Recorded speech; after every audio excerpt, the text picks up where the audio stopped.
வலியற்ற varicose vein சிகிச்சை எளிய 30 நிமிட செயல்முறை 7847045678. தென்னிந்தியாவும் வடகிழக்கு மாநிலங்களும் இல்லாமல் ஒரு தேசத்தை ஆளலாம் என்று அவர்கள் எண்ணுகிறார்.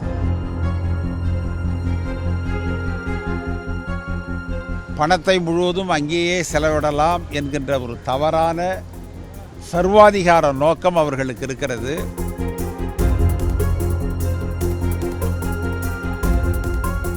இந்த தேசத்திற்கு ஏற்பட்டிருக்கிற ஒரு மிகப்பெரிய இழுக்கு ஆபத்து என்று நான் சொல்கிறேன்.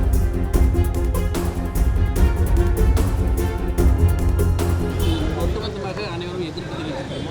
தென்னிந்தியாவிற்கு எந்த விதமான நல்ல திட்டங்களும் அவங்க அறிவிக்கல அப்படிங்கிற ஒரு குற்றத்தை ஆசிரியர்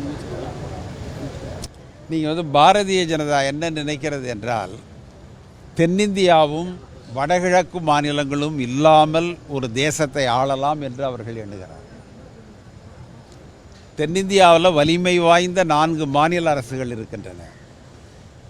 வடகிழக்கு பகுதியிலே 7 அரசாங்கங்கள் இருக்கின்றன.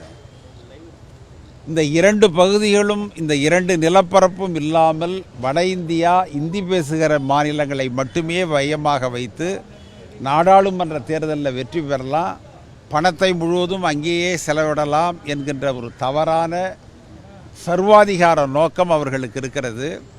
நாங்கள் அவர்களை சர்வாதிகாரிகள் என்று சொல்லுகிறோம்.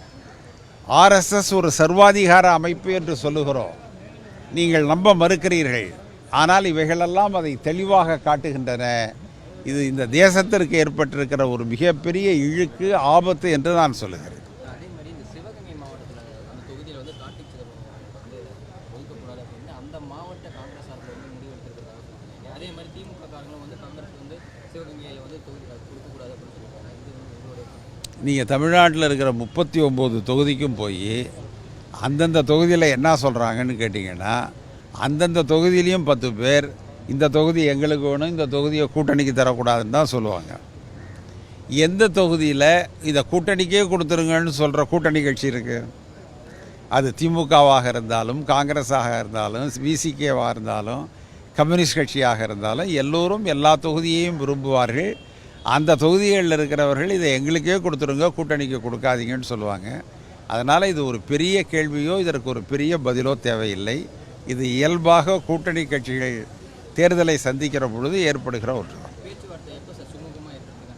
இப்போ இவ்வளோ நாள் சுமூகமாக இல்லைன்னு உங்களுக்கு யார் சொன்னா? அது அப்படி கேளுங்க. சுமூகமாக எப்போ போகணும்? சென்ற வாரம் நடைபெற்ற பேச்சுவார்த்தை சுமூகமாக நடைபெற்றது. திமுக அலுவலகத்தில் நண்பர்கள்லாம் மகிழ்ச்சியோடு தான் இருந்தார்கள். நாங்களும் மகிழ்ச்சியாக போனோம், மகிழ்ச்சியாக தான் வந்தோம், சுமூகமாக தான். செய்திகளை உடனுக்குடனும் துல்லியமாகவும் தெரிந்து கொள்ள சப்ஸ்கிரைப் பண்ணுங்க.